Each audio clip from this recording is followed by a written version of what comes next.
बुरे कर्म का बुरा नतीजा। एक गरीब किसान के पास एक छोटा सा खेत और एक बैल था। बड़ी मेहनत से उसने कुछ पैसे जमा किए और एक बैल और खरीदा। जब वो बैल खरीद कर ला रहा था तो रास्ते में उसे 4 युवक मिले। उन युवकों ने किसान से कहा, क्या तुम इस बैल को बेचोगे? किसान ने सोचा, मैंने यह बैल 1500 रुपये में खरीदा है। यदि इससे अधिक पैसे मिले तो मैं इसे बेच दूंगा और इससे बेहतर बैल खरीदूंगा। उस किसान ने उस लड़के को बैल की कीमत 2000 रुपया बताई।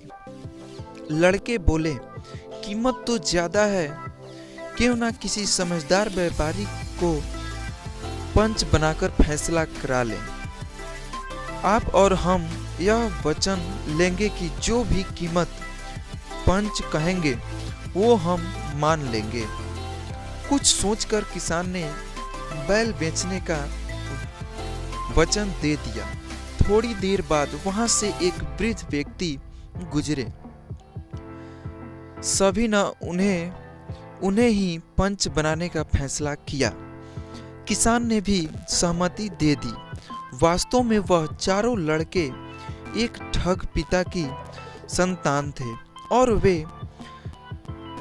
वृद्ध कोई और नहीं बल्कि उन चारों का पिता ही था। उन्होंने पिता को ही पंच बना लिया।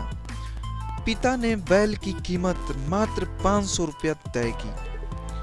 वचन में बंधे किसानों को 500 रुपये में बैल बेचना पड़ा, लेकिन वो इस बात को समझ गया कि मुझे ठगा जा रहा है। अगले दिन किसान एक सुंदर महिला के भेष में उन चारों भाइयों से मिला और उनमें से किसी एक के साथ शादी करने की इच्छा व्यक्त की। चारों तैयार हो गए और एक दूसरे से बहस करने लगे कि मैं शादी करूंगा, मैं शादी करूंगा। नारी के भेष में किसान बोला, जो मेरे लिए बनारसी साड़ी, मथुरा के पेड़ और सहारनपुर के आम सबसे पहले लाएगा, मैं उसी से शादी करूंगी। यह सुन चारों शहर की ओर दौड़े। उनके जाने के बाद किसान ने उस गठ पिता को बहुत पीटा और वहां से चला गया। जब ठग के चारों बेटे वापस आए और अपने पिता की इस स्थिति में देखा तो मन कसौटे रह गए। वे कुछ नहीं कर सके क्योंकि किसान का पता तो वह जानते ही नहीं थे।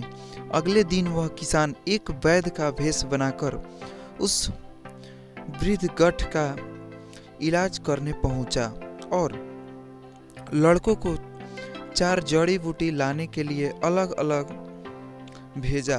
लड़कों के जाने के बाद उस किसान ने उस वृद्ध को फिर से पीटा और अपना बैल लेकर चला गया।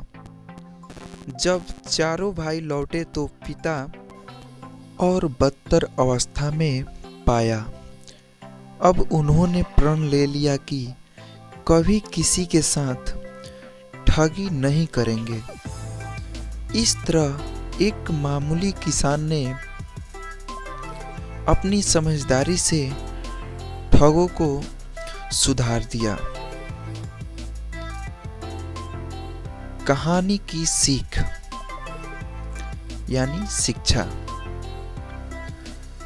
दोस्तों, बुरे कर्म करने पर हमेशा बुरा ही परिणाम मिलता है।